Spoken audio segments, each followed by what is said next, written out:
Oh, I gotta stop that.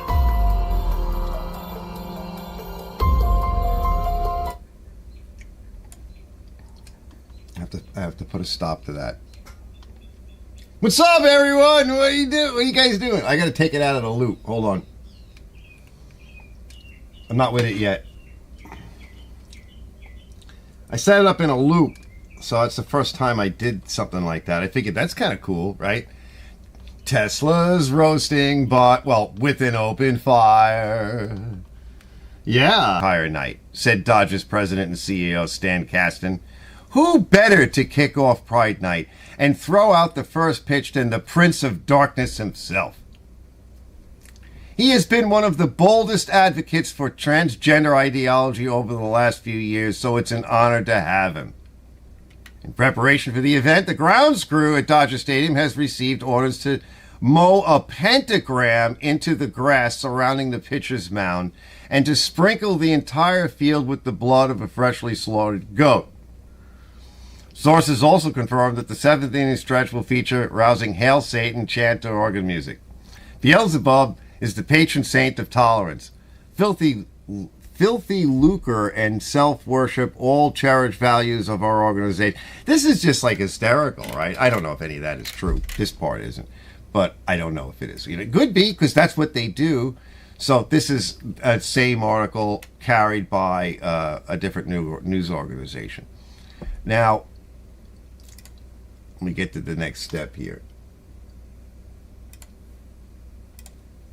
So, no, actually, they really did. Let's take a look at these people, right? And let's talk a little bit about, and this does tie into the video, right? Because you'll see, all right? You'll see how I tie this in. So I'm going to play for you tellers. We're going to come over to here. Stand by, it's coming up.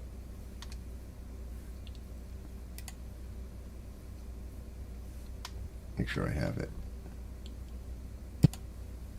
Well, if you think that Bud Light holds the title for worst handling of a PR crisis, then you obviously haven't heard about the LA Dodgers. So let's review. 1 week ago, the Los Angeles Dodgers announced that they would be celebrating their 10th annual LGBTQ plus Pride Night on June 16th by giving an award to a group of drag queens. Yeah. Baseball club planned to bestow the honor of community heroes. So these are community heroes, and they're going to bestow it onto the Los Angeles chapter of the Sisters of Perpetual Indulgence. For those who are blessedly unfamiliar with this group, the Sisters of Perpetual Indulgence are drag queens who dress up like sacrilegious caricatures of nuns. Now, they in fact make a mockery of the whole process of becoming and being a nun in the Catholic Church. Just like actual nuns, new members of the Sisters of Perpetual Indulgence are called postulants, and then they graduate to novices, and then they become sisters. At the group's founding, actually, they used to use actual religious habits that had been worn by Catholic nuns as their costumes. And these days, the men take on names like Sister Erotica Psychotica, Sister Mary Effing Poppins, and Sister Magically Delicious. Oh, that's delicious. And as you can see, if you look at just some pictures of these guys, they dress as, again, sexualized, satanic parodies of nuns. Why? The entire act is meant to be an anti-Catholic mockery. As I mentioned in the past, my own little sister is a nun. She's also the nicest, most charitable, and gracious person you're likely to ever meet in your life. So I must admit that I take the grotesque, monstrous parody of the Sisters of Perpetual Indulgence a little bit personal. These are grown men specifically picking on and mocking women who have devoted their lives to prayer and service and helping the poor and needy. I cannot think of anyone less deserving of this level of disrespect, but that, of course, is exactly why they're targeted. Evil hates the light, and my own sister and her sisters in the convent are full of light, and so they're hated. Of course, the LA Dodgers, if they were looking for community heroes, they could have given their award to actual nuns or anyone else who serves their community and helps the less fortunate. There are plenty of people still doing that. These drag queens, they serve no one but themselves and their own desires. It's right there in the name, perpetual indulgence. Leaving aside the anti-Catholic bigotry, it's hard to see how perpetually indulging your own desires is heroic. But that's the point, obviously. In the inverted world of Satanism, vice is virtue, weakness is courage. and selfishness is heroic. That's the message that the Sisters of Perpetual Indulgence seek to spread, and it's what the LA Dodgers decided to officially endorse. Until they thought better of it anyway, because shortly after inviting the Satanic Sisters to their Pride Night, the Dodgers rescinded the invitation and they apologized. The organization released a statement acknowledging that the inclusion of anti-Catholic drag queens who dress like sexualized nuns has somehow shockingly offended some of their fans. And so they said they'll no longer be included in the event, and they're sorry about it. Now, the Dodgers said that the Sisters of Perpetual Indulgence would be removed from this year's list of community hero honorees, but that, of course, wasn't the end of the story. LGBT activists were obviously furious. They wailed and they screamed and they cried. They declared that it's somehow homophobic and bigoted to not include men in sexualized nun costumes in your event. The Sisters of Perpetual Indulgence were not merely privileged to be invited. They have apparently a God-given right to be there. They have a right to be everywhere and to do anything they want and to be showered with praise and adulation all the time from everyone. Anything short of that, anything less than absolute, unanimous, unquestioned worship is a hate crime. It is a genocide. It is an anti-drag Holocaust. This was the argument that LGBT activists made, and they only had to make it once before the LA Dodgers caved. Last night, the Dodgers released another statement. This one adorned with this one they had the club logo adorned in the colors of the gay pride rainbow. And the groveling statement reads, quote, "After much thoughtful feedback from our diverse communities, honest conversations within the Los Angeles Dodgers organization, and generous discussions with the Sisters of Perpetual Indulgence, the Los Angeles Dodgers would like to offer our sincerest apologies to the Sisters of Perpetual Indulgence, members of the LGBTQ plus community, and their friends and families. We have asked the sisters to take their place on the field at our 10th annual LGBTQ plus Pride Night on June 16th. We are pleased to share that they have agreed to receive the gratitude of our collective communities for the life-saving work that they have done tirelessly for decades. In the weeks ahead, we will continue to work with our LGBTQ plus partners to better educate ourselves, find ways to strengthen the ties that bind, and use our platform to support all of our fans who make up the diversity of the Dodgers family." Now, I was interested, as you probably are, to hear about the life-saving work done by cross-dressing men in satanic nun costumes. Yeah, I had to look it up to find out more. I mean, do these people moonlight as shock trauma surgeons? Do they wear their nun outfits to the beach and work as lifeguards? Which lives have been saved by the Sisters of Perpetual Indulgence exactly? Who is alive today because of a dude in a nun costume? Well, it's not going to surprise you to learn that the claim is just simply nonsense. They aren't doing any life-saving work or any worthwhile work of any kind at all. They are called, again, the Sisters of Perpetual Indulgence, not the Sisters of Perpetual Service or the Sisters of Perpetual Self-Sacrifice. That's what real nuns are about. These men are all about themselves. That's what the left means now when they talk about life-saving work. They believe that the indulgence, indeed the perpetual indulgence of desire, the acting out of every inclination, every fetish, is a life or death matter because they can't conceive of how a person could possibly live if they're not able to do whatever they want all the time in every conceivable context. They have made selfishness not only into a virtue, but into a necessity. It is life-sustaining. That's how we have to understand life-saving work in this context. That's what they mean when they say it. And how can we understand the LA Dodgers exactly? How do we understand, their own behavior? Well, cowardice on top of incompetence. First, they decide to invite the anti-Catholic drag queens, apparently unaware that the decision will be remotely controversial. Then they immediately backpedal as soon as they detect a whiff of controversy. And then they backpedal again when the backpedaling proved controversial. And now they're back where they started after having angered everybody on all sides. Which means that now they're going to engage in this display during Pride Night that is absolutely guaranteed to rightly offend a large portion of their fan base. Many fans will be alienated. No new fans will be made. Okay? There's not anybody who's going to be an LA Dodgers fan now that they've invited these satanic drag queen nuns to the event. There are some people who won't be anymore, but there's not going to be any new fans. For a while. Because this is the deal that LGBT activists make. It's the offer that so many organizations feel they can't refuse. Though really they very much can refuse, and they should. The offer is that you debase and humiliate yourself, you alienate your base, grovel before the LGBT altar, and in exchange you get nothing in return. Give up your honor and your dignity and receive nothing. receive nothing but more demands and more accusations. Because once you give in to these people, they're going to want more, and it will never end. So let the old anti-drug slogan become the anti-woke slogan, which is just say no. Just say no.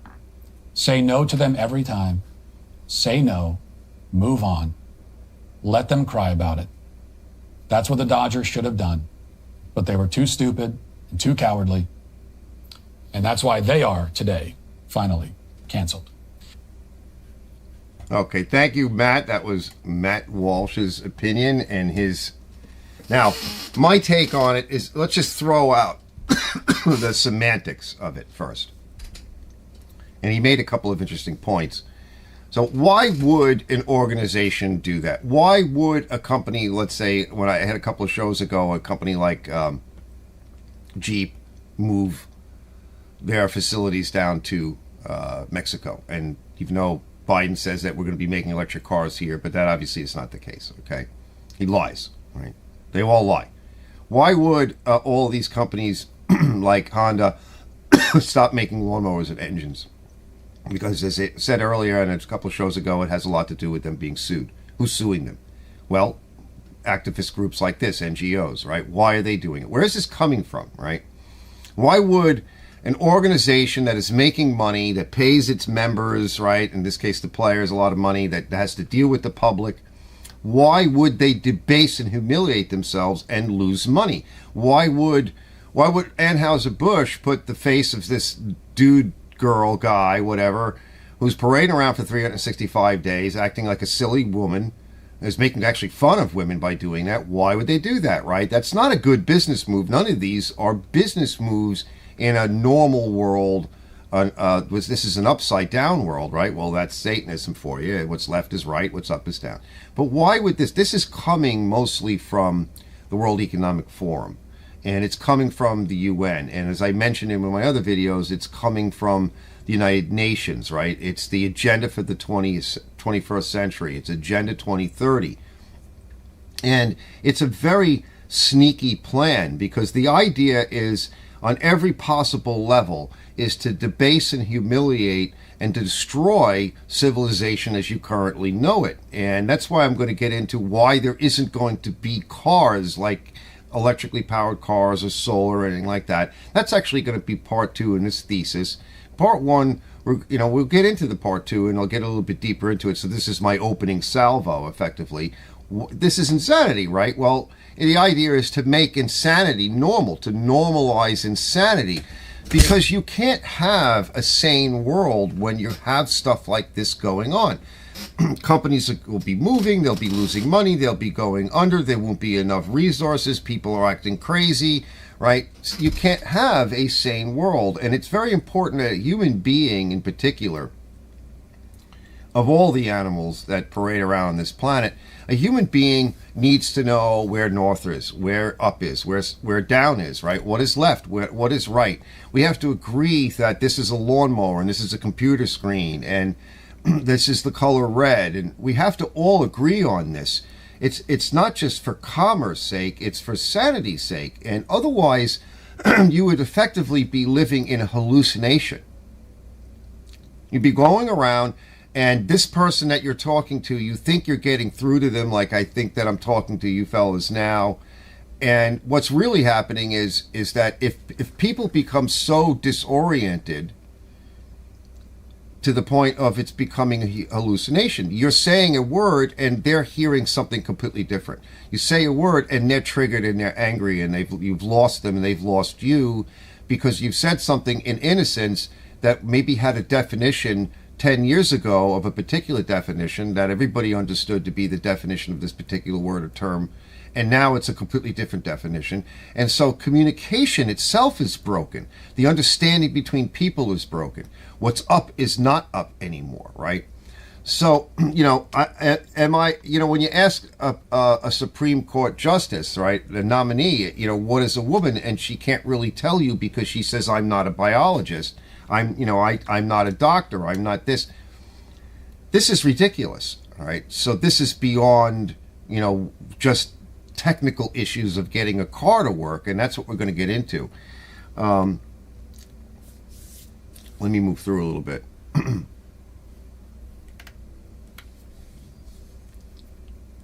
Now, I've studied this stuff kind of since I was very young for a long time, and not everything is evil and not everything is going to be Satanism, but what we're seeing is a very particular attempt, and it's known in military circles as fourth and fifth generation warfare. Really, it's a psychological warfare. It's a mind fuck warfare, right? It's to get inside the heads of people.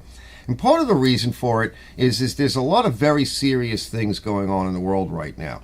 But what they want you to be thinking about is this garbage. They want you to be thinking, it's like it's a magic trick, which is also a feature of Satanism. It's everything is a spell casting, magic tricks. Look over here while I've got my right hand doing something else that you can't see. But just keep looking here. That's what's on the news every day when you watch the news, and all the news stations are playing the same script over and over again.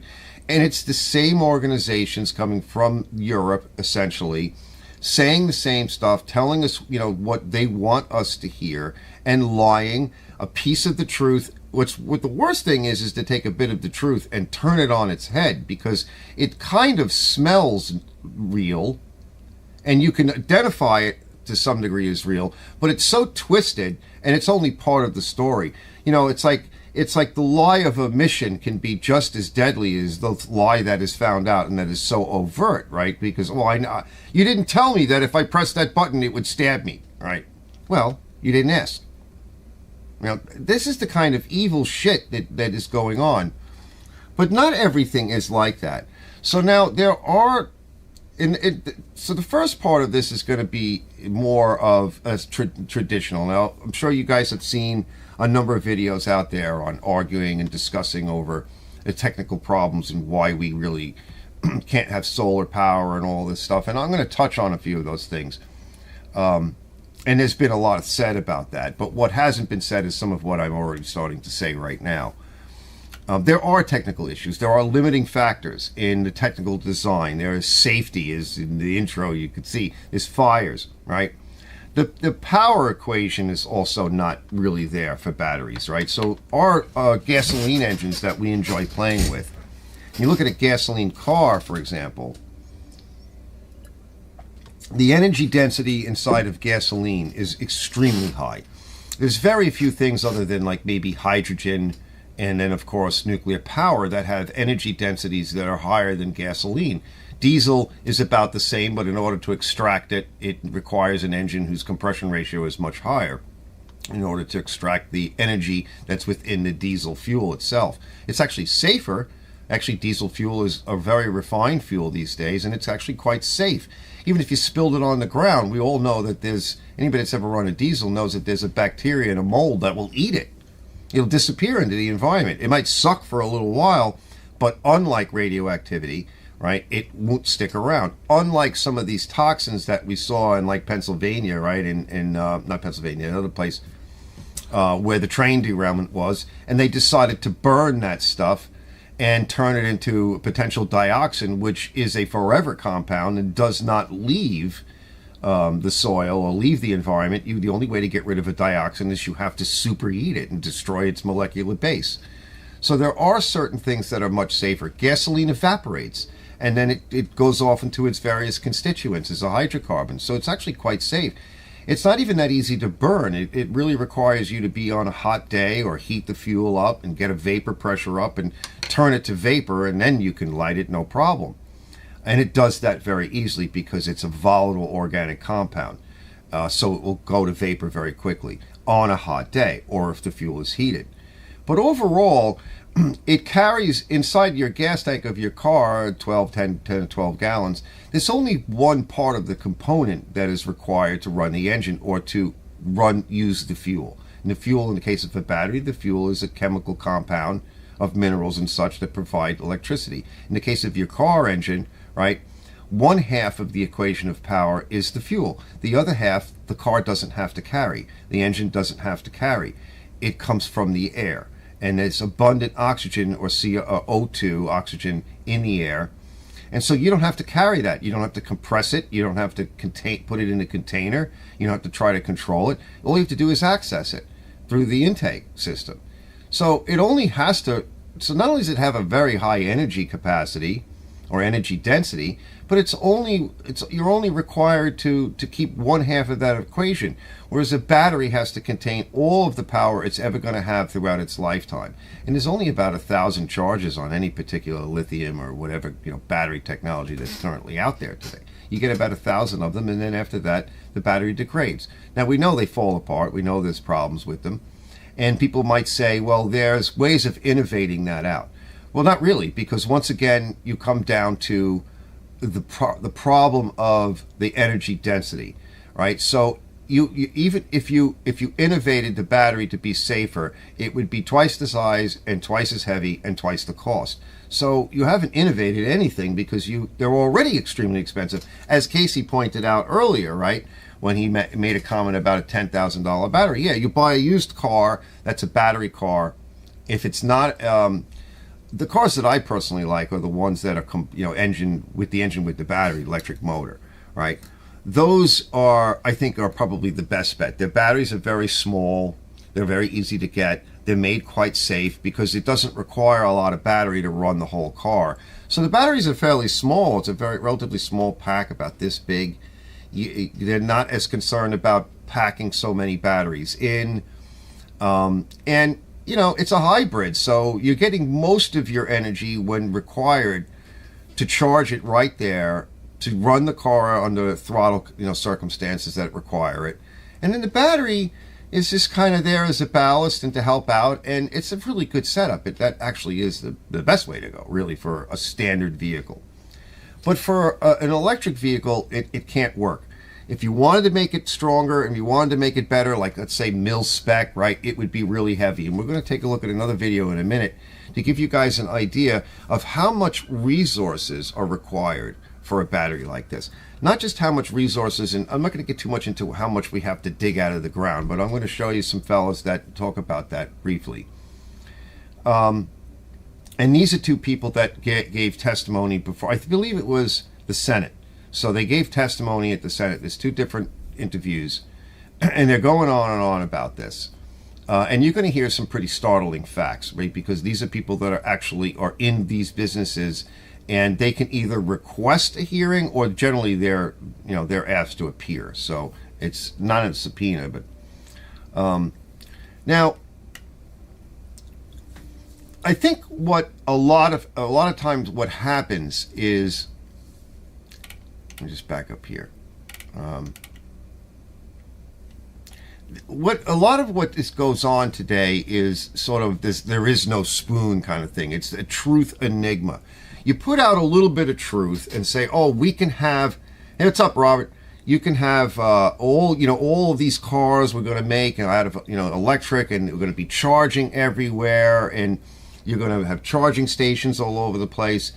And that's kind of the part of the problem of a truth enigma, because it's not really true. We don't have this.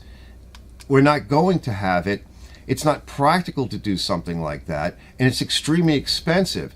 So cars right now are very expensive just in general, and a lot of this is because of the sort of lockdown, right? The shortages, creating it's kind of like a false shortage, right? If you shut down the planet effectively, even half of the planet or a quarter of the planet, and you destroy commerce and jobs, you create artificial shortages. And we're going to get into a little bit later on the second part, which is more of the political part, as to why they're doing this and that they are doing this intentionally.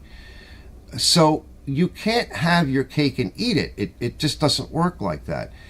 There isn't even going to be enough power to charge these things, and we're going to get into that in a minute as well.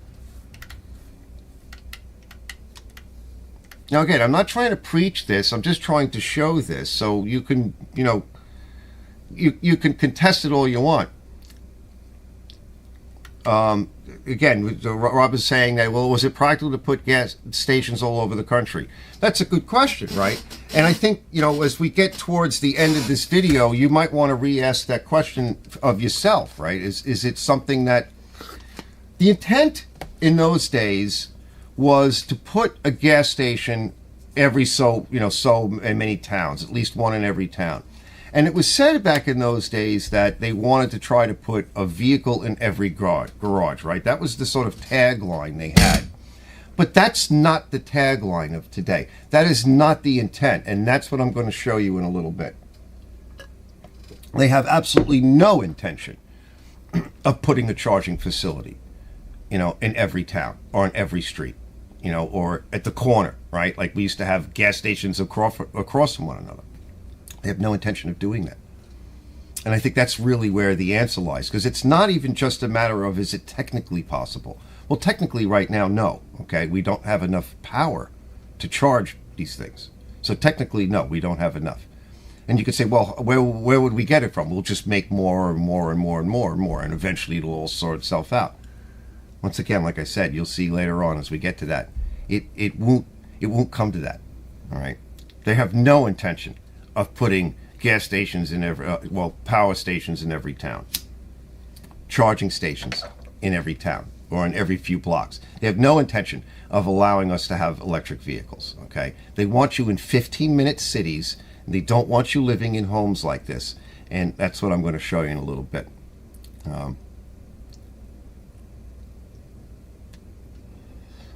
So Rob says gas-powered automobiles got very poor mileage when first introduced, but technology made improvements. Technology to some degree made improvements, but again, it goes to energy density. So you can put a man on the moon, right, with hydrocarbons. Okay, you can't put a man on the moon with coal. You can't put a man on the moon with wood burning, right? And you can't put a man on the moon with battery power. So once again, you could make improvements, but if the energy isn't there and there isn't any good way to charge it, it doesn't matter what innovation. It's the wrong technology. But that's getting stuck. Once again, you're still getting stuck in the concept of, well, we could make this better. And this is sort of what I wanted to get into a little bit. I'm glad he's saying this, because this is kind of where we get into the weird dysfunction of the truth enigma. In a way, we're being brainwashed to think that this is all going to work out. All right, so I'm not gonna keep answering you, Rob, because I need to continue with the show. You're not the show. All right, so it's not to be a dick, but let me continue to move forward, and then we'll come back to your questions. We are mostly brainwashed by what we see, right? We have this belief in our doctors. They let us down, right? They made a complete mess of this whole CVID thing that went on. We know that Mr. Fauci everything he said was a lie, right? And even with technology, right, they made us think that technology was going to solve all of our problems. Like, for example, cancer would be cured. Well, it probably has been, but they wouldn't allow it. That we would have, by this time, watching the Jetsons, we would all be flying around, right? None of that has really happened. Even if it could happen, it hasn't happened. And in many ways, yes, technology does improve our lives. But they make us think that it's just this great thing. And so what I'm saying to us right now is that they're making us think that we are going to have all of these electric cars and we're going to be able to get off of fossil fuels because this is the correct way to go, right? And we think it's sort of like a cognitive dissonance and a cognitive distortion, because people will say, well, this is the best cup to buy and put coffee in, and there is nothing else, right? And it's kind of a cognitive distortion to say that, because there's plenty of different kinds of vessels you could buy to put coffee in, right? You could do that. You could make a new one, maybe innovate, or a whole new technology altogether. What they keep trying to drum into our head is that this is the only way forward. It's how we're going to save the planet, right? Which is another thing they're drilling into our head, and that's just not true at all, right? It's to make you feel better about yourself for involving yourself in something that is going to save the planet. That you're going to be a better person if you just listen to the left and do this and do that and do that. We're going to save the planet by doing this. All of that they have no intention of, right? So let's first look at the next video, all right? Let me cue up the next video and listen to what somebody in the industry has to say of that. And I'll play these two videos. Instead of just listening to me and arguing the same point all over and over again, let me cue this up.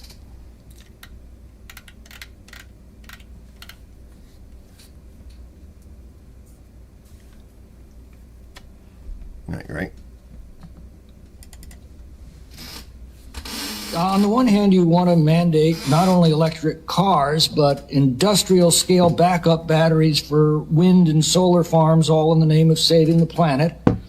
Yet on the other hand, you want to radically restrict mining, also in the name of saving the planet.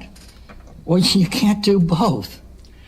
You've been moderately successful at mandating electric cars. The California bureaucrats have just imposed such a mandate on Californians over the next decade. About 3% of vehicle sales are now electric, so congratulations, only 97% more to go. And we don't need to get into a discussion today about where you think the electricity for your electric cars is going to come from. About 80% of our electricity still comes from the very fossil fuels that you're waging war against, and you're creating devastating shortages by doing that. We'll save that for another day. But let's just look at the mining requirements. In order to meet your electric car mandates, specifically a six-fold increase in demand over the next decade, we're going to need 384 additional graphite, lithium, nickel, and cobalt mines by 2035, according to industry forecasts. Expensive recycling mandates will only reduce this number to 336 new mines that we're going to need. In fact, according to the International Energy Agency, an electric car requires 6 times the mineral inputs of a comparable internal combustion vehicle, 6 times the mining to produce a comparable car. And of course, copper is a critical component in this technology. Now, that's 6 times, okay? So listen to these numbers. It's important you get a grasp and wrap your head around the numbers required. We're not talking about lighting a home with some LED lights and some efficient lighting. We're talking about a car, right? We're not talking about lighting homes or energy efficiency appliances. We're talking about transportation and a personal vehicle.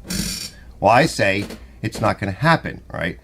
So this man is actually, I think he's before the Senate, and what he is referring to, there is now the Biden administration is not only restricting mines in this country, so they want everything to be mined elsewhere, but not here, but they're also restricting copper mines here, which are required for the electrical components and the motors, the electric motors themselves. So it's important to understand this. Now, if you want to find out who this guy is, Rob, you can go and, I bring receipts, but, I'm trying to make a presentation. If you want to find out more about it, he's not the only person or the only scientist that talks about this. Let's continue to listen. And copper's what you're trying to shut down in the matter before us today. If it is your contention that the mining required to produce electric cars is a threat to the environment, then you are also admitting that the electric cars that require it are a threat to the environment. Can't you see how foolish and self-destructive and absurdly contradictory these policies have become? And can't you see yet the damage that you're doing not only to the environment, but to people's lives? As you make it harder and harder to mine the components to meet your mandates, the expense of those materials rises dramatically. We're already seeing that at the gas pump and in our utility bills. And it's not just electricity, it's everything these minerals could be used for if they were more efficiently applied. When something is scarce, it becomes expensive. You're making all of the things that we depend upon for our quality of life more scarce and therefore more expensive. You're fixated on a 1 degree rise of global temperatures over the next century, but you couldn't care less that you're making it financially impossible for many people to heat their homes in sub-freezing winters. Europe's now reverting to burning wood to survive this winter. This is not going to end well for humanity, and it's not going to end well for your party as more and more people connect the dots between your policies and the conditions that they're now suffering. You need to stop this. The resolution before us will at least shed some light on the inexplicably absurd decision that your administration made to unilaterally thwart a bipartisan legislative act and to impede one of the most important copper mines in America. And frankly, you need this information more than we do, because maybe it will dissuade you from continuing with the childish fantasies and the self-destructive policies that you are going to be held accountable for, both by voters and by history. Okay, so essentially, I'm going to show another video of another fellow talking about this as well. So we actually know that this is actually happening. Regardless of who this person is, we actually know this is happening. We know it's happening particularly in Europe. And Germany just shut down its last nuclear-powered, energy plant, right? So they got rid of the coal. They're now buying gas, I guess, through the back door from Russia, because what's happening is what's being restricted by governments of the world. It's not just the Democrats, because where this is coming from, again, is from the UN. So it's not a matter of Democrat or Republican. This is coming from the UN, right? It's part of the agenda for the 21st century. And it's not even a matter of that the mistake that they're making is that they're castrating our ability to supply, conventional power and central station power.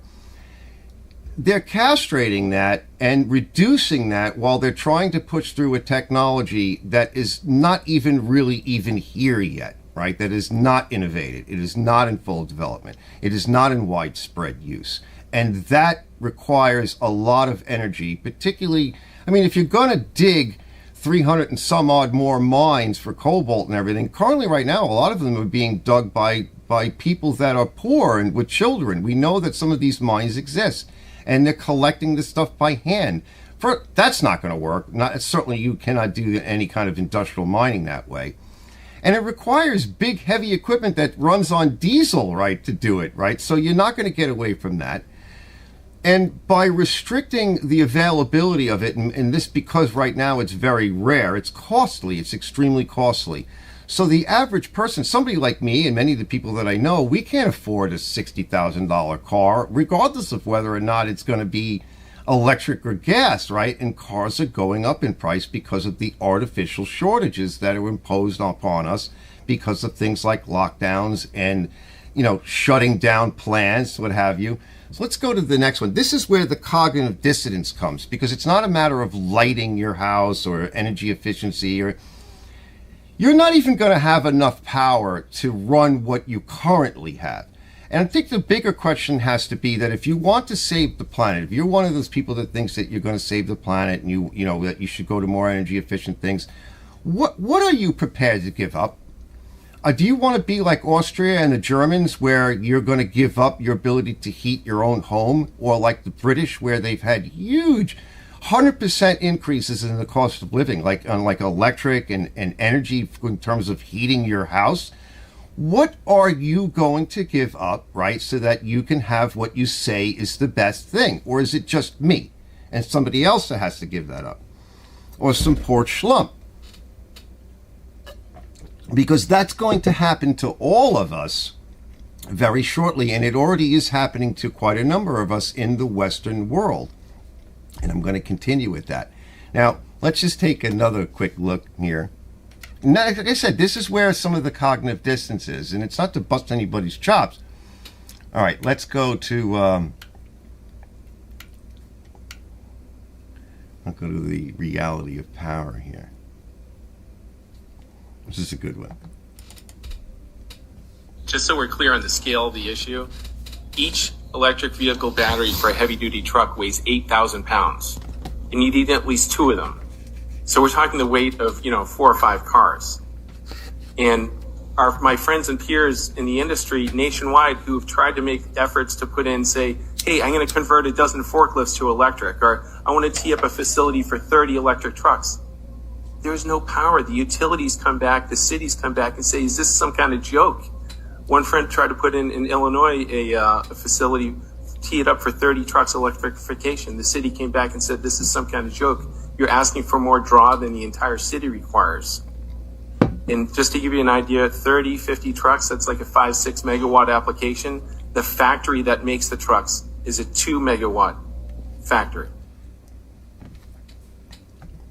That's pretty telling right there, right? So currently we don't even have the power facilities for these industries that want to do this.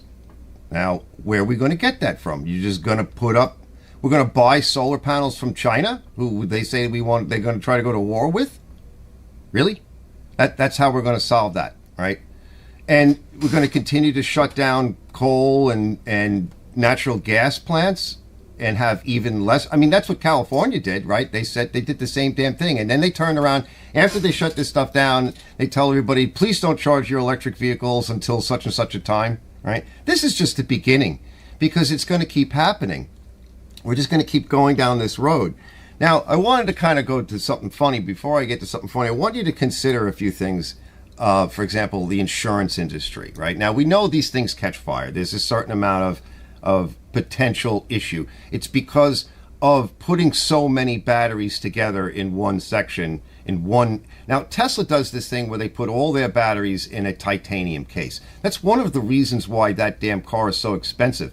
But if you watched the beginning and you saw how many of those cars actually do go up and the way that they go up, the way that they fire off, right? If you were in its way, you would. It's like having a flame lance. It would cut you in half. You'd be seriously burned. It takes something like 3,000 gallons to douse a Tesla fire, right? A regular car fire is about 300 gallons, and it goes out. Battery fires, these battery fires, they don't go out. In fact, actually, water makes it worse because it causes more of a short inside the battery as the batteries become breached, as the cells, the protective layers become breached. We're going to take a look at what a Tesla battery looks like in a minute, right? And to kind of poke fun at it, and we'll go to a video in a minute, which I think is kind of funny. I mean, then I'm going to show you it's funny, but it's actually true, right? As funny as it is, it's sort of like a skit. But the insurance industries, now, a friend of mine lives in a very nice area in Carolina, North Carolina, and he's got a little bit of money. So his neighbors, they each have a his and hers. Well, first of all, they're not allowed to park them in the garage, right? The insurance company won't allow that. They have to be parked a certain distance. I think it's 20 feet away from the house. And then they have his and hers, so they have to be 20 feet away from each other. If we deploy more of this technology, there will be more fires. People will burn down their houses, and they will. I'm going to show you some fires. It's pretty crazy. Even on some of these little e-bikes and everything, they have a tendency to do that. They can do that while they're charging. There is some issues with charging, but some of the chargers have gotten better. But they just do it anyway. They can get breached. There's issues with manufacturing. Where are they made, right? Where? China, mostly, right? We don't make anything here, and we're not going to. Like I said the other day when I was doing a video on Jeep, Biden said that we're going to be making electric vehicles. Well, that was wrong, right? He lied once again. Jeep is moving that to Mexico, and that has to do with the ESG rating, the environmental, social, and governance, which comes from the World Economic Forum, which again is part of the agenda for the 21st century. And this is again where the disconnect comes with people. They're going to try to talk to you about we're going to develop it. It's going to get better. And I keep saying it doesn't matter because that's not what's intended. It will not be something that will ever happen. Rob says we've seen Tesla car fires because of the heat. The fireman calls in a dumpster, puts the car in the end, drowns the car, and put the fire out. Yeah, Rob, you may not know this. What was it, fellas? It was a couple of months ago when in the Midwest they had that tractor and implement and lawnmower or whatever show. I forget what the name of it is, but basically everybody comes out and to show their wares, and it's tractors and small equipment and everything. And DeWalt rolled out this. Fortunately, it was outside. They rolled out their brand new electric powered zero turn, and it promptly went on fire. And then they had to use some of the new backhoes to dig a hole right there in front of everybody and bury it. Great for sales, right? So there is the one side where, yes, we could, like I said earlier, like right now, if you wanted to make a mil-spec battery, you could. But like this fellow said, this for a truck, currently with current technology, it's like the weight of several cars for something like a truck or a heavy-use vehicle. So if you wanted to make it better with current technology, it would be even larger and heavier. But you could do it. You could simply make all the film layers thicker. And we're going to look inside a Tesla battery in a little bit. You could do it. And Tesla puts that shield in there more to give the passenger, in case it happens while they're in it, more time to get the F out, because there's warnings and overheat warnings, and you can do that. What you really want to do is secure the passengers, the driver. And it's like a blast shield, right? Like a firewall in a sense. But they get hot, and these technologies, they get hot. And it's one of the problems with using a technology like this, because in a car, like, they lose energy. If you have them in the high north, you're going to lose energy because it's a battery. It's going to lose energy when it gets really cold. So you're going to have reduced, power ability and reduced range until the battery itself warms up. If you're using it in a very hot area, you're going to compromise the battery in that way. There are ways of dealing with it, but like I said, that's in a normal world, right? We would work these things through. In a normal world, we would not be shutting down our conventional power systems. We would leave them on and bring this technology on board and use both technologies and make it so that people could afford it. Like Ford tried to make his cars really cheap and affordable so that first his workers could buy them, and that second they could put them in every freaking garage. That's not what they're intending to do, all right? And that's why that's really the second part of my thesis, and I'm going to develop that. So let's go real quick to the fire chief, right? And again, a little bit about the insurance is that we really don't know what the insurance companies will do with this, how much they will raise your car insurance rates, what restrictions they're going to start putting, because they will sooner or later. They will definitely say, you know what, we've had enough with this. We're losing money. Insurance companies do not lose money. They will not allow that. And at some point, they will put a lot of restrictions as to where you can park one of these vehicles, how close it can be. You're going to be ticketed. You're going to be fined. And then there is the ESG. Okay, so eventually the ESG kicks in, which is, again, environmental, social, and governance, which will tie into your phone, because in July the federal government is going to be releasing its first digital currency. In July, by July 4th, it's its early version, but it will be officially released, which their model is the same as the Chinese model, which is going to go to your credit score and your social score, environmental, social, and governance. Like I said earlier, why would a company do this crazy stuff and lose sales and everything? Because they're told to do this. Either you play this game and destroy shit and destroy yourself and embarrass yourself, just like us, right? They're going to make us do that. And it's going to happen sooner or later. We'll come back to that in a little bit. It's already here. It's already starting to happen. They have no intention of allowing you to have all these cars and everything. So let's go to Fire Chief here. The purpose of this show reel is to provide some real-life examples of lithium battery fires and illustrate the different ways the fires present in the different devices. First, here are some examples of typical smaller device lithium battery fires which have been featured on YouTube and in the news. Mobile phone fires. A standard mobile phone comes with a built-in safety device which will usually switch it off at about 40 degrees centigrade. But if, for example, the phone was left in the sun on a car dashboard, it will continue to heat up until it catches a light. Mobile phones contain a small lithium battery, typically 60 watt-hours or less. E-cigarettes. These contain a cylindrical cell battery. There is virtually no warning. They almost seem to spontaneously ignite. This can be particularly dangerous when kept in a pocket. Power banks. These devices contain larger size cell batteries, typically 4 times 21 700s, which can charge a phone 3 or 4 times. Bad. That amount of stored energy can cause quite a significant fire if the power bank is in a bag or pocket. A lithium battery powering a laptop is usually between... But by the way, I still see people putting their cell phones in their pocket, right? And yeah, right, that's right, Rob. Some of this stuff will be poorly engineered, right? Some of it is early engineering. I mean, electric motors, they've gotten better with them. Tesla did not choose to go with one of the more state-of-the-art electric motors, and he has his reasons, and that's not that it's beyond the purview of the show tonight. But it's still a damn good motor. And then he did make some innovations to it, as it is. But it's still going to be a fairly heavy electric motor. Going to require a lot of things in it that are simple, like copper and steel, but there's also cobalt and all these other more exotic metals. They're more rare earths, and we don't have enough mines yet. and you're going to be raping the planet. So much for saving the planet. We're going to rape the planet from yet more stuff. So it doesn't have anything to do with saving the planet. It doesn't have anything to do with global warming. It doesn't. It's about money and where to control it and control who is using this.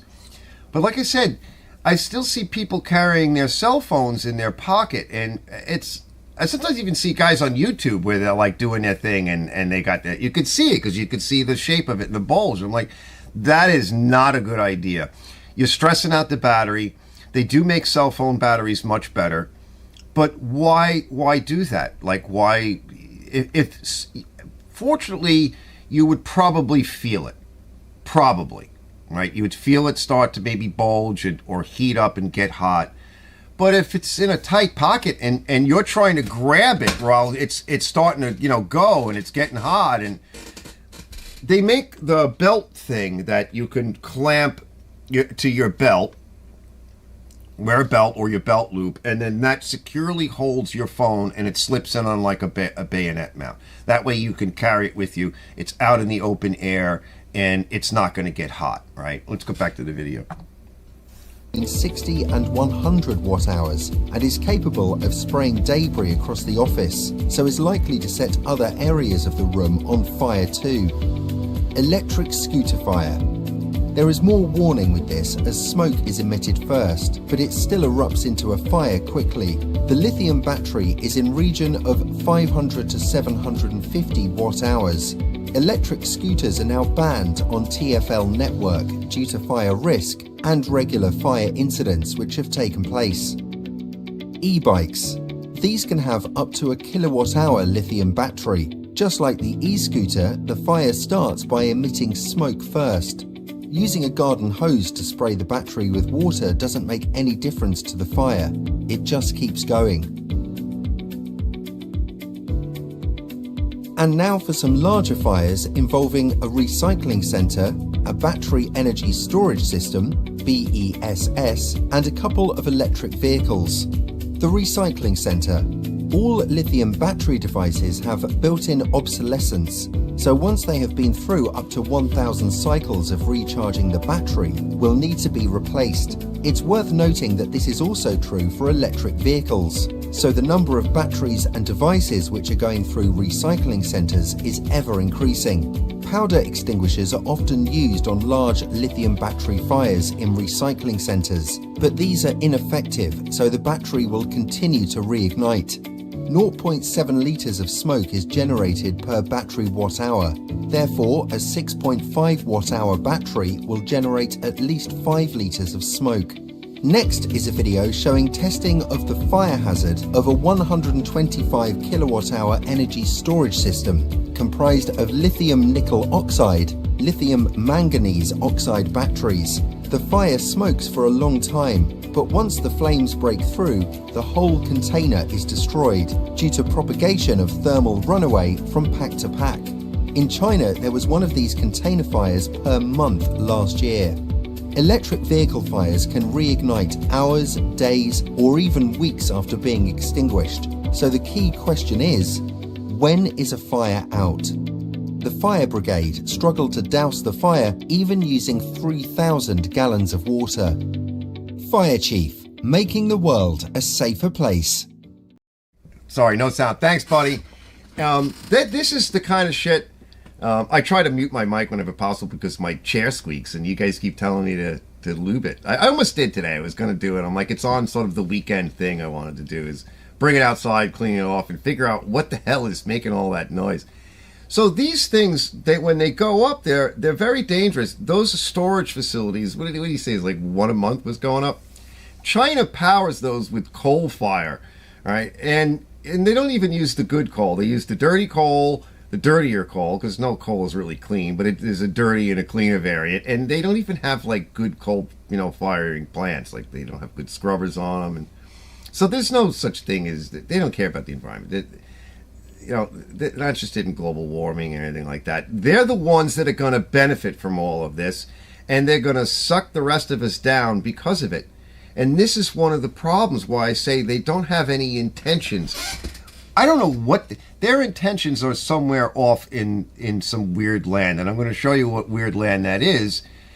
And they're going to tell you, right? They're going to tell you. We're going to get to that later. It's not going to be me saying it. Let them tell you. But we're getting there. We're getting there. Well, let me see what I want to do next. So, again, this goes to insurance, right? How do you put it out?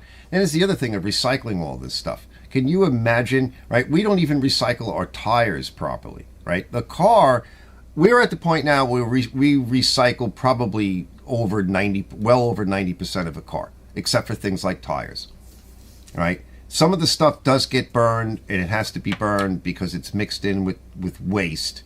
It's actually stuff that we can't recycle. The tires have always been a problem. Well, lithium, cobalt, all of this stuff, it's all mixed in together, and it's hard enough to get it out of the ground in the first place because it comes with things like iron and other minerals and other metals. And that is the lion's share of the stuff that we're pulling out of the ground just to get to a small fraction of what's known as rare earths. So it's not just a matter of that we need more mines. It's the sheer volume of the ground, of the mountains, of the pit mines, of the volume of earth we have to move and dig, and it's going to be put to the side just to get at these rare earths. And this is a big problem. I mean, I don't see how you save the planet by digging all this stuff up, right? Yeah, the lithium can be recycled a little bit more, but it's harder to get it to things like cobalt. It still is, it's expensive. It adds to the cost considerably. It can be done, and we can find new ways. But keep in mind that a lot of that is done with very toxic acids, very toxic chemicals that, well, if they're moved, down the line, like they just did recently, and they blow them all up, right? And they wind up polluting an entire town, right? So this is all of the stuff that, like, no one really wants to talk about or really wants to think about. Like, what's actually behind, what does it take, right, to make something like this and start up a new technology that is just isn't ready for any of this stuff. I think it's the wrong application, personally. All right, my personal take on it is I love technology. I think it's great for drills and phones and computer laptops and things of that nature. But you're trying to turn this into a mode of transportation, and I think it's just the wrong technology. But that's my take. Let's keep moving forward. Now, I wanted to show you guys. All right, let's look at this one, and then this is kind of funny. That was beautiful. Now, she said there were 9,638 batteries, right? Well, she's close, okay? She's not that far off, right? Let's see, Rob says, humorous, but that is why you need to ask who is sponsoring any report or product. Yeah, well, okay. She said there was 9,638 batteries in there. Well, she's pretty damn close. Let's find out how many batteries are actually in a Tesla. Okay, let me bring this up. I thought that was funny. I enjoyed that. Okay, because there's a lot of truth to it. Let's take a look. I'll shoot you over to this screen. Okay, well, here's an article from PowerFacts. How many cells are in the Tesla? This is a Model 3. And what is its battery capacity? All right, well, let's find out. It says, the answer may surprise you. A Tesla Model 3 battery is made up of 7,104 individual cells. Each cell is about the size of an AA battery. That's a double A, right? She said it was 9,000. This is a little over 7,000. That's a lot of batteries, even still. Make a pretty big battery pack. Interesting, Tesla doesn't use all those cells at once. The car actually uses only about 2/3 of the total number of cells in the battery pack. The rest are there for safety and to ensure that the car has enough power to reach full range. Model 3 is one of the most popular electric cars on the market. It's known for its long range and fast charging capabilities, but how many cells are in a Tesla Model 3 battery? All right, so a Tesla Model 3 battery consists of 4,416 lithium-ion cells. Each cell has a nominal voltage of 3.6 volts, and the battery voltage is 16.1 kilovolts.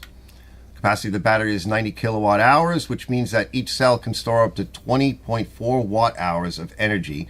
The high number of cells and the large capacity make the Tesla Model 3 the most powerful batteries available for an electric car. Now, we're going to watch this video in a minute, but I think that's interesting, just in general, right? Is that, yes, I think that's a funny video. It's a satire, but it's not that far off in a lot of ways, because 7,000 cells that are about the size of a double A. I have one over there. I forgot to go get it. It's almost identical, the cell. I use it in one of my flashlights. And it's a pretty stout little battery, but that's 7,104 points of potential failure. And from an engineering standpoint, that's just in the battery pack, because a car is made up of thousands of parts. So you just added over 7,000 more potentially very volatile little bomblets, because when one battery goes off, it causes a pile failure on the batteries next to it, and they all start going, which is why you see them jet out like a freaking, a lance, right? Now let's just take a look at this little video. The guy's going to go in and going to cut it in. We're going to just kind of show you guys what it looks like in there, which I think is kind of neat and interesting to do from the technical point of view. Yeah, bud. Hi everyone, today I will be dissecting a Tesla Model 3 cell that I managed to get from the Gigafactory. Let's get to it. Now the first thing I did was connect the cell to a resistor to drain the battery down to 0 volts. Dissecting batteries is quite dangerous, so please do not try this at home. When compared to the Model S cell, we see that the 2170 Model 3 cell is about 5mm taller and 2mm wider than the 18650. By this metric, the Model 3 cells should have 30% more internal capacity. Now let's open it up to find out. I started cutting at the positive terminal, which made sure that I didn't damage the insides of the cell. Now this blue top we see here is a dielectric barrier used by Tesla. Now all that really is just a plastic cap that prevents the jelly roll from touching the top of the battery, which would cause the cell to short circuit. The bottom of the cell also has one of these. After removing the jelly roll, we noticed the aluminum casing has a thin layer of insulation on the interior. I did some more research and found out that this is an outer layer of material that helps maintain the cell wall's integrity during a thermal runaway. In other words, this plastic sheet helps prevent the cell from exploding. Now, in case the cell does heat up, Tesla added some cool little vent holes in the top of the cell which help vent off gases. Now these holes are about 0.5 millimeter wide, which is incredibly impressive from a manufacturing standpoint. Now it's time to unwrap the jelly roll. The copper sheeting you see here acts as your ground. So when a Tesla cell is recharged, current flows into this wound up copper roll, which causes the electrolytes in the cell to move to a state of higher potential. If you look closely, the ground was attached to the copper plate using tap welding. This is quite an impressive feat since tap welding is notoriously difficult to do on thin pieces of metal.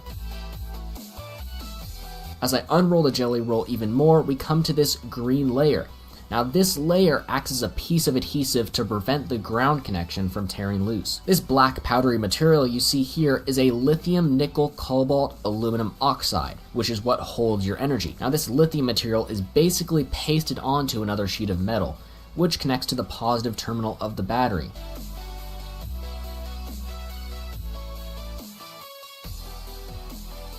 In total, the jelly roll is about roughly 32 inches long.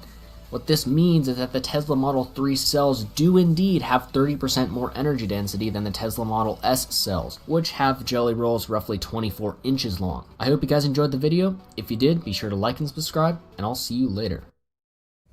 All right. I thought that was interesting. Let me close this out. So you can see all the different layers, right?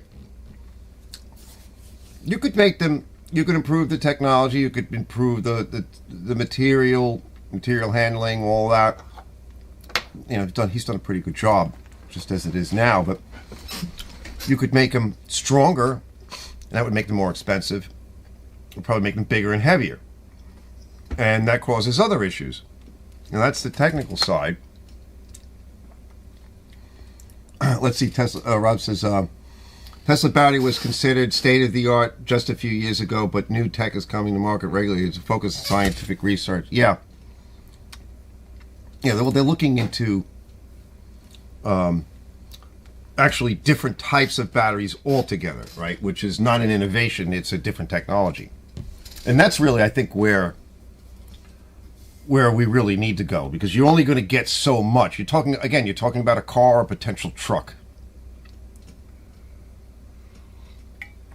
By the way, I saw an article a while back. I was going to save it, but an article, what was it? Early 1900s in Spain. They had a service in Spain. Of course, in those days they were using, basic, lead acid batteries, which work fine, but again, they're very heavy, but they put out a lot of current. And they had a service where they had designed, it was like a cab service. And at the station, right, the filling station, it's like a service station, you'd pull in and they would, the pack was in the front, and a couple of guys would come over and they would pull this pack of batteries out and then put in a fresh charge pack. And you'd go back off. And so, because, back in the original days, right, we used a lot of electric. I had electric trolley going up and down here. A bunch of years ago, they finally removed the tracks that were underneath, I guess the tarmac is what was over there. So I think that was a kind of a neat idea. So they've been doing, this kind of thing for a long time. It really, what's new is this particular technology and these batteries, which they put out a lot of power. But still, right, the power density really isn't there. So let me see. I want to go to the next thing. All right, now.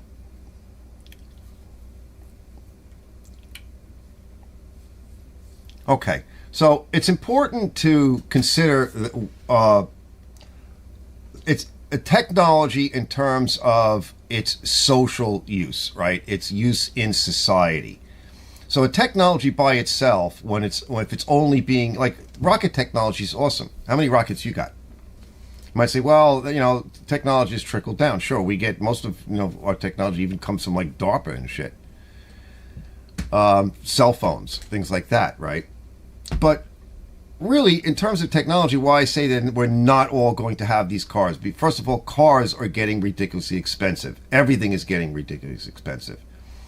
And you don't have planes in your backyard, right? So the technology isn't really even all that advanced for like small planes. It really isn't. I mean, manufacturing a jet engine today, if your manufacturing facility, well, where would it be? Well, it's going to be located next to some kind of central station power, because you're not going to be powering you can't power a foundry on it.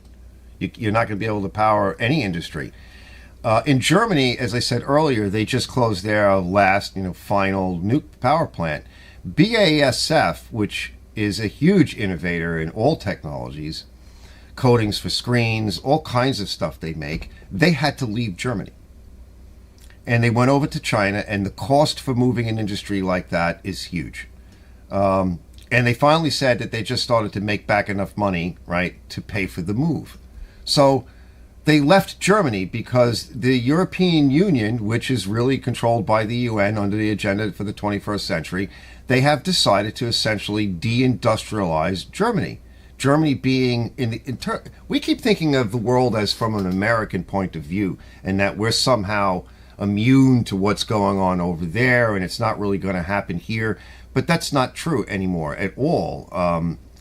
We are a Western country. We're not even considered to be really an industrial country anymore. They sold all of that. They gave it away, most of it, to China. So what is really going on here?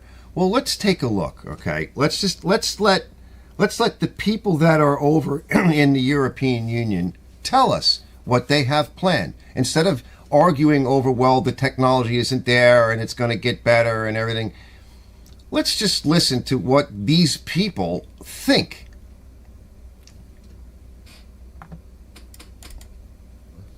Well, Europe's largest economy, Germany, has officially entered recession. What does this mean for Europe? What does it mean for the rest of the world? Are the policies, the Russian sanctions, and awful climate policies to blame for all of this? Let's ask one of the smartest people I know. It's academic researcher Ralph Schulhammer, who has been following the decline of Germany over the past year. We've been featuring Ralph here on our show.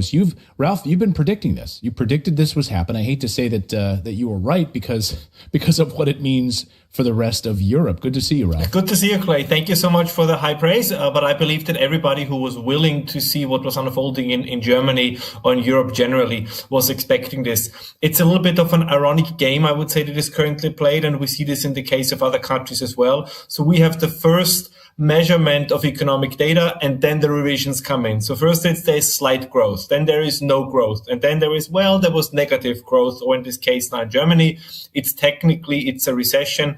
If we look at manufacturing data in detail, particularly in the energy intensive industries, this is an energy induced recession, something we talked about a year ago, I think, that this is how it's going to play out. And everybody who believes in reality, I have to say, must have seen it coming. Like, you cannot be an industrial producing nation if you don't have energy. Everything needs to be made at some point, and everything that needs to be made or gets made needs energy. It is that simple. And we're struggling against reality, and now it sets in. And so you have a lot of manufacturing, of course, a lot of big companies that rely on energy, rely on natural gas, rely on nuclear power to run their businesses, are closing down, shutting down as a result of this. These politicians knew this was happening. They knew it would happen. It almost sounds like it was calculated. To a cynical eye, it sounds like it was calculated. No? No, I think it's two things that combine. So there is one group of people of which I think we're going to talk in a second, who definitely want this to happen, right? They see it as a kind of virtue, atonement for the sins of the past. So after the West has been the exploiter, now it's time for us, in a sense, to throw our economy like the metaphorical virgin into a volcano to abandon the sins that we have committed. And then, which I think is the bigger group, I think the political class doesn't know. They have no clue how industry works. They have no clue how commodity markets work. I mean, we saw this with the sanctions against Russia. If you look at the sanctions, how they were imposed on the Russian energy sector, this is how, I don't know, a second-year intern at McKinsey would do it, right? This was done in a way that completely has no understanding how commodity markets work, which is why Russia, that was supposedly going to break down under this sanction, is still doing fairly well under these conditions, because they know how the commodity markets work, whereas Western politicians don't. And the same is true for industry in general, right? They don't know how stuff is made. They don't know where things come from. And this is a very, very worrisome trend. So we have radicals on one side. We have, as I say, incompetent groups on the other side. But together they are a formidable force that is very hard to overcome. Of course, you've been ringing this alarm bell. Hey, here's what's going to happen. You follow these ridiculous climate policies. You shut down your nuclear power. This is going to happen. So what does this mean for Germany? Now, we are technically in a recession. Europe's largest economy is in a recession. What does it mean for Germany, and what does it mean for Europe? Well, to give you one example, which I find is, it would be sad if it wouldn't be partially so hilarious. So one of the major export products now from China to Europe is electric cars. And one of the major exports from Europe to China is traditional internal combustion engine cars. Now, what is the European Union banning? Internal combustion engines. So you create a situation where you destroy your export product and at the same time increase the imports from a global competitor. So just in a nutshell, to show the insanity of the policies. By the way, the same is true in renewables. As I'm sure some of your listeners and viewers know, the supply chain when it comes to wind, solar, and batteries is 87% under the control of China. So, I mean, good for the Chinese, but that's really bad for us. So we thought that dependence on Russian gas is a problem. Well, you wait for the dependence on Chinese photovoltaic and Chinese wind turbines. It's just going to be equally worse. So this is a sense of, I cannot call it any differently, it's a sense of economic suicide. And it's driven by, one has to speak openly about this. There is an agenda behind this, as I said before, some who want it, some who are kind of caught up in it. And of course, also a media that is entirely silent, with the exception of things like Redacted, right? That is entirely silent on what has happened over the last couple of years, and then always act to be surprised. I mean, we saw it also today with the revised German numbers, like surprising downturn, surprised numbers. No, none of this was surprising. I mean, this was supposed to happen.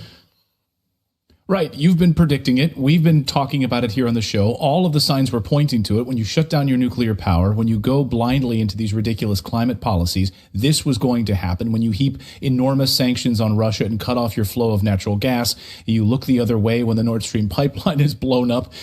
Yes, all of this was bound to happen. This is ridiculous. And you're right. And the West, well, the United States is in many ways cheering this on, right? The decline of Europe means the rise of the U.S. dollar. So the United States is going to sort of sit back and let Europe shoot itself in the foot. And it seems like they are shooting themselves in the foot. Right now, they're holding the Beyond Growth Conference. And I want to get your take on this. This is unbelievable what they're planning in Europe, which is the idea of degrowth. So they're literally holding a conference right now on how do we not grow?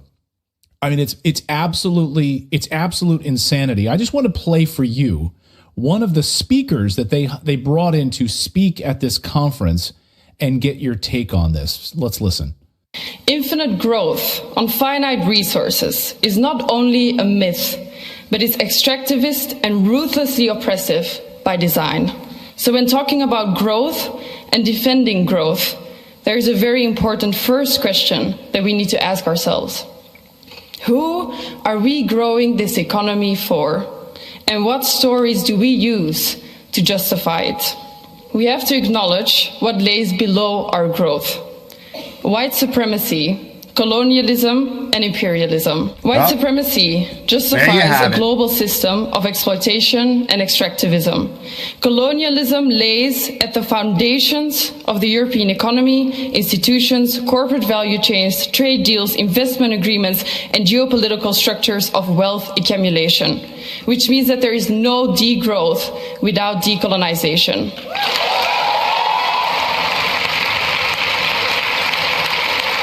We need to take these conversations outside of these rooms and make sure that for all of the hundreds of fossil fuel lobbyists demanding growth, there are thousands of us demanding degrowth.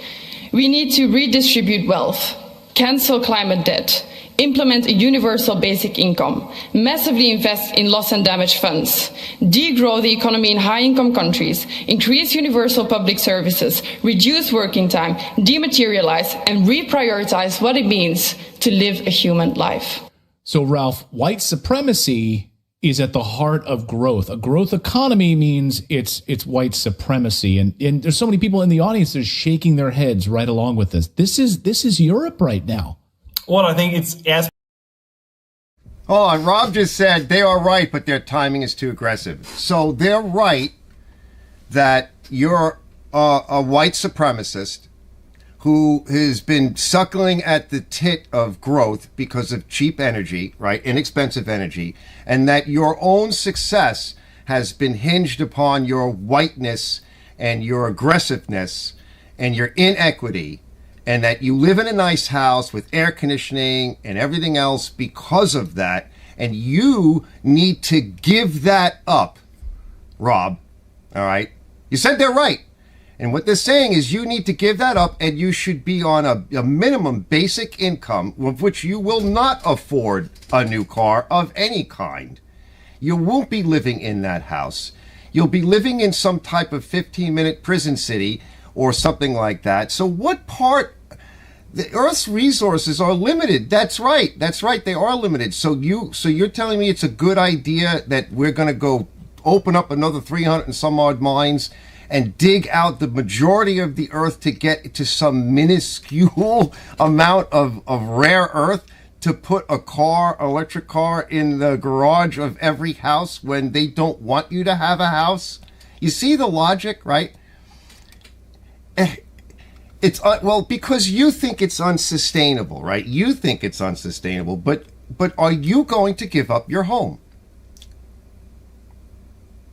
Or is it everyone else in the upcoming world that needs to give up their home? That the Germans should have to pay, right, and give up their way of life? I mean, watch Survival Lily. She'll tell you what it's like. This girl used to just make survival stuff, and now they're all struggling to just heat their homes and pay their bills. There's not enough work, right? And this is all done deliberately. I don't understand. Like, you've made your home more sustainable. Who defines sustainable? You? Because according to the UN, go and download Agenda for the 21st Century, Agenda 2030, you, my friend, are not sustainable.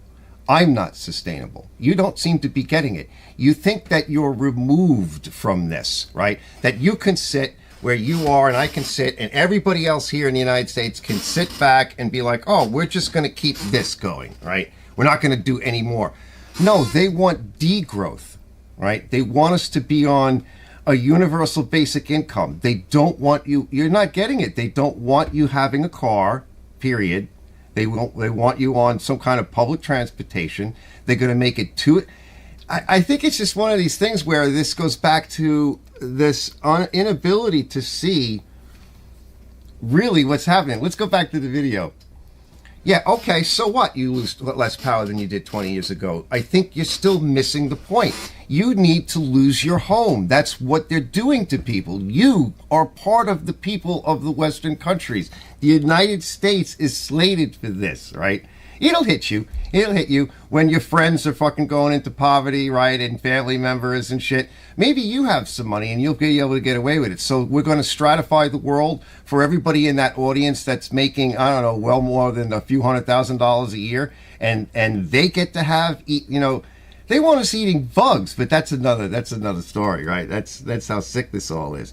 And they think it's because of white race. We're racist. So everybody it's white, is aggressive, and we're racists, and we're stealing from everybody. They're going to take this from us, right? They're going to take it from you, and maybe you won't live long enough. Maybe you'll be lucky. But see, I have a child, right? And many of us have children, and we'll have grandchildren.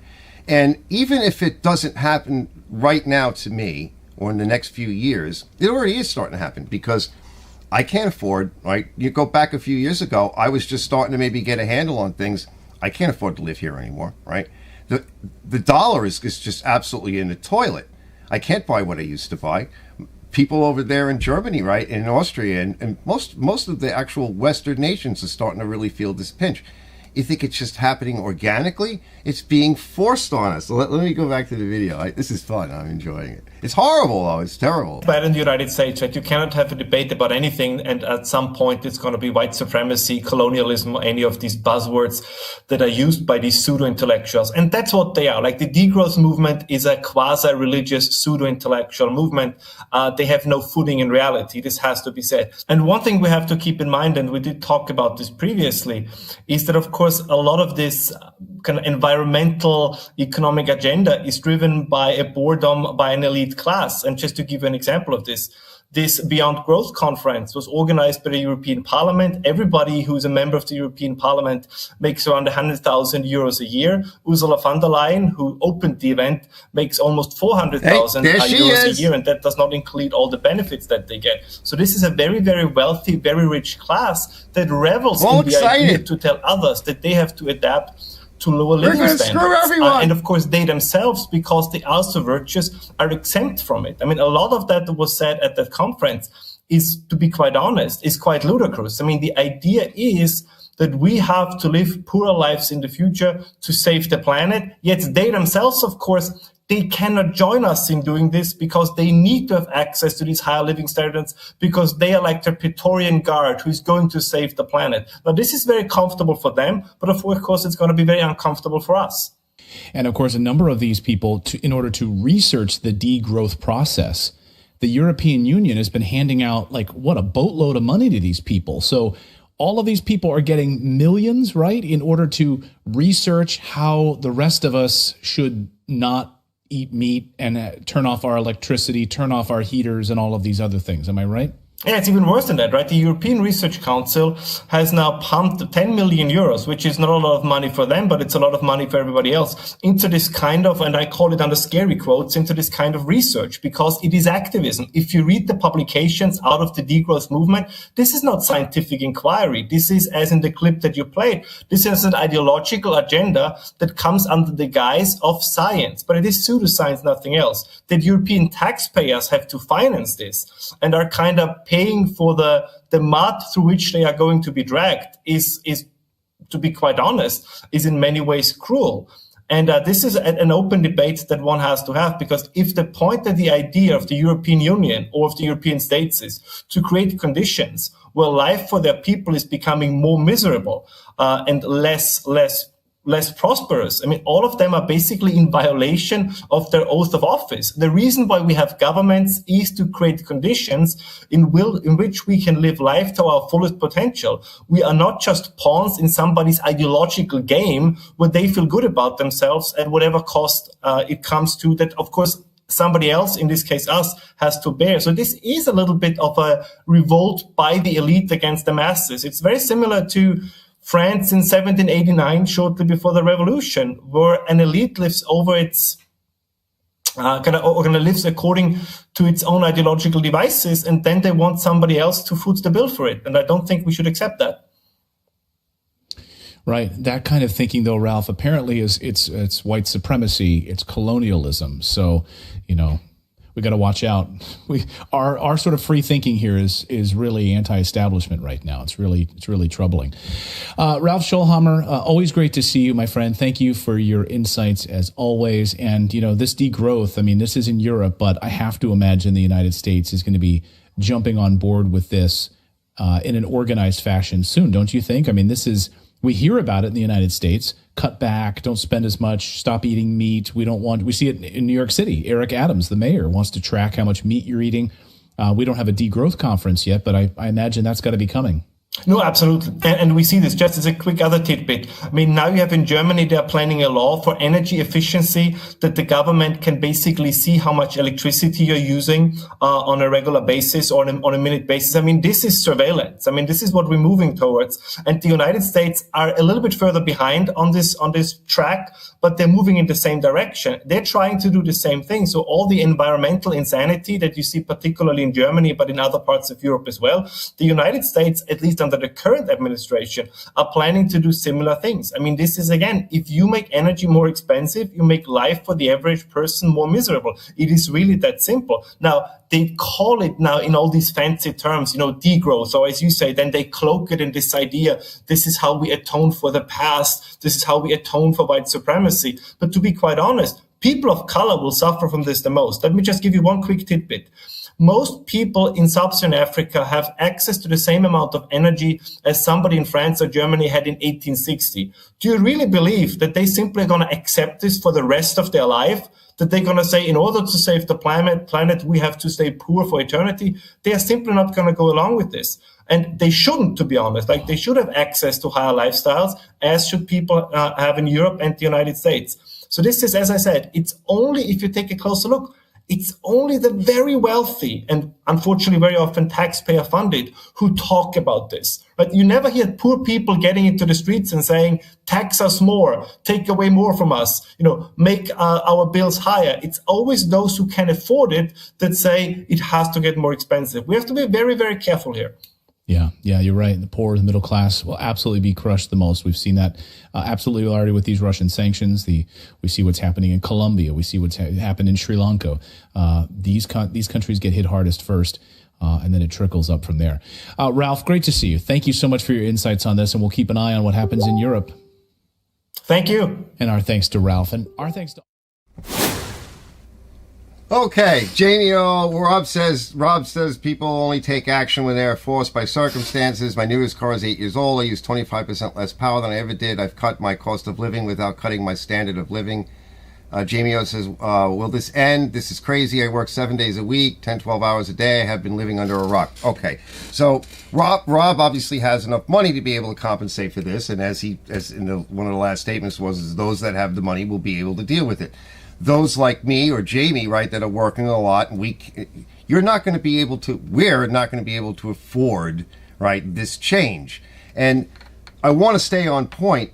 Is my thesis is that they're not intending on having a lot of electric cars and providing a lot of electric cars and making them accessible and affordable, so that we can all essentially replace our current modes of transportation, right?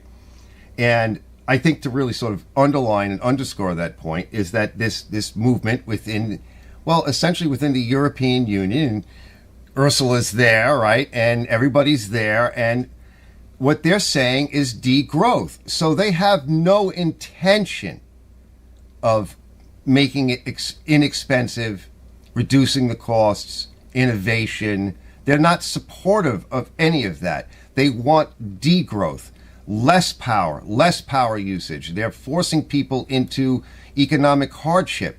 How will any of us, if this happens here, which it very well will, because so far I have gone over the agenda for the 21st century, and almost every bullet point has been taking place here. And I really suggest you guys research that, because that is this essential basis, not just for my thesis here, but it's theirs. It's their plan for all of us. And it's very unfortunate, regardless of what you think about the earth or the resources or how many. The point is that they're not going to be digging like that. They're going to put us all into a situation where it won't matter how much they dig. We're not going to be able to afford to buy it because they really have no plan to put this stuff as accessible as it once was, a car in every garage. That is not the plan. So it doesn't matter if the technology isn't great or if it needs more innovation or if it's the right technology. You're not going to be able to get it. You're not going to be able to afford to buy it. They don't want you to really have it. They want degrowth. Germany, as it is right now, is losing its place as an industrialized country. They don't even want it to be a nation. They want one nation state, one religion, okay? One total control by one country, or it's not even a country, it's them. It's essentially, and their arm of power is the UN and the World Economic Forum. And I showed in a couple of videos ago Biden's Build Back Better plan, where I played it coming out of the mouths of every European leader and lower states person in every country of the Western world. Right? It's a UN plan. It has nothing to do with the left. It's what they call our liberal democracy. It's their liberal democracy. We don't have a liberal democracy. Well, we do now. All right. It's their plan, and the plan is that we're not going to be growing. We're going to be going backwards. You're not going to be getting access to this. You're going to mortgage your life away to try to get this stuff. How many mortgages can you have? How many $60,000 things can you have? Houses at $400,000, $500,000. How many of those things will my daughter be able to buy? Maybe Rob is in a good position right now, and maybe many of you guys might be in a good position for now. But many of us and up-and-comers will not be in that position, right? And Rob says that bottom line is there will not be gasoline to run these old cars. So if you want a car, you must accept the new technologies. Yeah, that's right. Right? They're going to be reducing to the point where it won't even be available. Right? They're not going to let you have it, and you won't be able to afford to buy the next technology. They've said it many times. There's too many people. Whether you believe that's true or not, even Elon says, right? I mean, the average growth of families, particularly in the United States, but in the Western world, is about 1.56 children. I had one child. I'm not replacing myself and my ex-wife. Okay, the population is going to crash in a couple of generations. Even if I can show you how they're trying to kill us off, but that's even irrelevant because we did it to ourselves. Anyway, we're buying into it, and that's just my thesis. Take it for what it is, fellas. It's something to think about. And I want to say, because you got golf carts and you have golfing over there, right? We don't have that. They won't allow us to do that. By the way, before I leave, I want a golf cart. You're not really allowed one yet. I see all these people with these e-bikes, which are pretty cool, right? Shooting up and down the street. I don't know. New York is weird like this. It's like it's considered to be like a motor vehicle, but it used to be motor vehicles were only things with gas power. But I don't know. I have to look into the rules because, yeah, it's a state thing, right? Maybe they didn't catch up with it. Maybe they're allowing e-bikes but not cars. My state's weird. Anyway, I want to say thank you to everybody that came tonight and hung out. And I think it's already been 2 hours and 30 minutes, so that's long enough, and I'm getting tired. So have a good one, fellas, and I'm going to cut out of here. I'll see you guys later. Get it!